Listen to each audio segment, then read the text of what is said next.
वही जिसको नकार रहे हैं वही तो कह रहे हैं। आप जरा बताइए वो पोज क्या कर रहा है? वो फोटो कहाँ का है? 10 नंबर का है फोटो, 10 नंबर का फोटो, ख्याल कर लीजिए।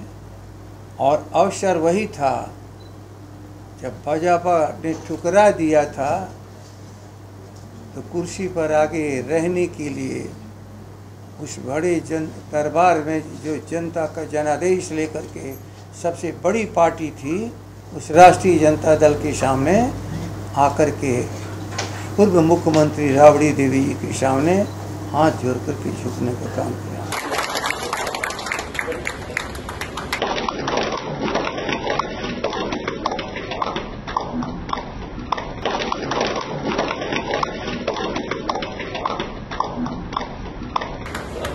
अध्यक्ष जी, ये 2 सवाल है।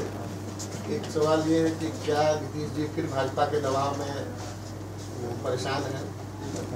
नीतीश कुमार जी क्या भाजपा के दबाव में फिर परेशान? अब वो जानते हैं कौन परेशान करने वाला, कौन परेशान होने वाला हमारा विषय नहीं। आज हमारा केवल एक विषय है कि हम 25 में कैसे बिहार की जनता को राहत दें। उसी से जुड़ा हुआ दूसरा प्रश्न था कि क्या फिर से साथ से आने की संभावनाएं? मैं अभी कह रहा हूँ किसी को यहाँ लेने के लिए अब तैयार नहीं है।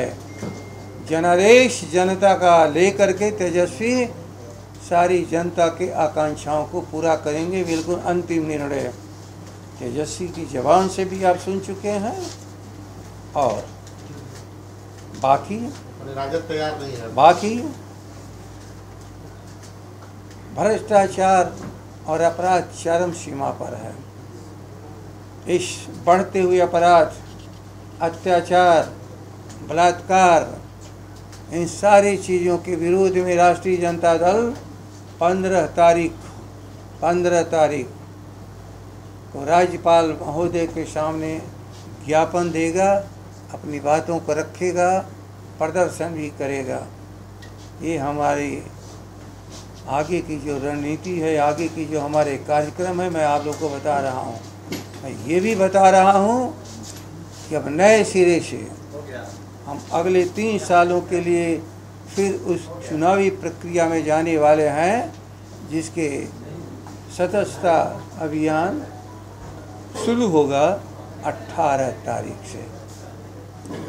हम अपने हर चीज़ से जनता की आकांक्षा को पूरा करने के लिए अपने दल को तैयार कर रहे हैं।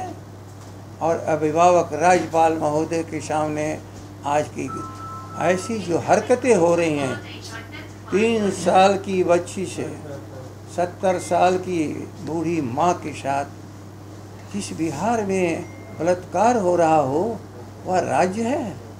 एक द्रौपदी के चलते महाभारत हुआ, याद रखिएगा। यहाँ पता नहीं कितने द्रौपदियों का चीर हरण हो रहा है। इसलिए महाभारत का न्योता दे रहे हैं श्री नीतीश कुमार, और बिहार की जनता इनको पराजित करेगी। इस तरह से पराजित करेगी, फिर ये राजनीति में उठ नहीं खड़े होंगे। जदयू ने कहा है कि बिहार अपराध और क्राइम के मामले में 19वें नंबर पे है और ये लोग बदनाम कर रहे हैं राजद वाले तेजस्वी यादव। अच्छा, मैं तो अनेक बार कह चुका हूँ। कभी कभी आप लोगों में से कुछ साथियों को दर्द होने लगता है। बिहार की तुलना बिहार से करो। 2005 की याद दिलाया जाता है ना।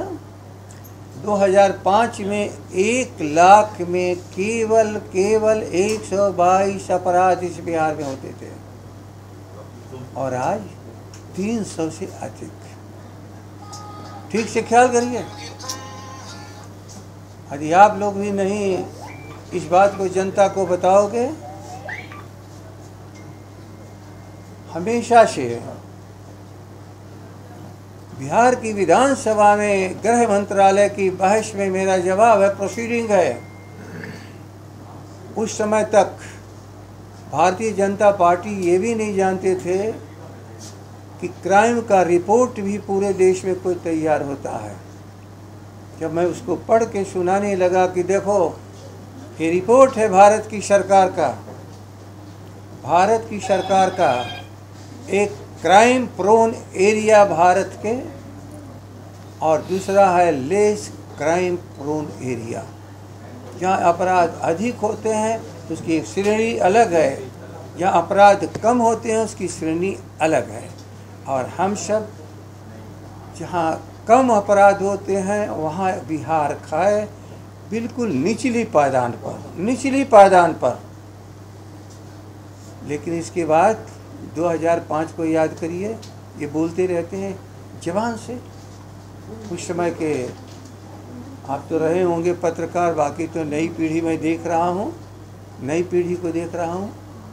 फिर किस लिए 2005 को आप उदाहरण देते हो, और उदाहरण देते हो 2005 का, तो 2005 को मैं चुनौती के रूप में कह सकता हूँ कि आप 3 गुना अपराध बिहार में बढ़ाए हो। इसलिए आप दुनिया भर के उदाहरण को मत दीजिए। 5 और 24 जहाँ हम खड़े हैं इतने दिनों के भीतर आप इसकी बात करो। जब बात होती है यहाँ की तो विदेश की है, और जब बात होती है भारत सरकार की तो फिर दुनिया भर के उदाहरण देने लगते हो।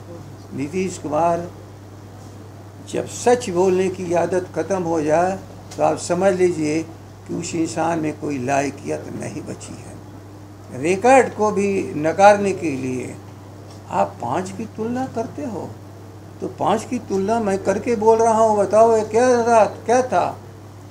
क्या कोई महिलाएं निकलती थी रात में? मैं अब क्या बताऊँ? क्या हमारे विश्वविद्यालय बंद थे? क्या हमारे कॉलेज बंद थी? 2000 नाइट बसेस चलती थी उस समय सड़कों पर, आज की तरह छीनी थी और डकैती नहीं होती थी, और सारी ट्रेनें चलती थी। पकड़ने के लिए रात को लोग जाते थे, और ट्रेन से उतर के भी घरों में कोई जाते थे, कोई जाता था। याद रख लो, उन बच्चों को याद करा रहे हो झूठी बात, जिनके तन पुरखे जानते हैं कि सच क्या था। सच यही था कि वह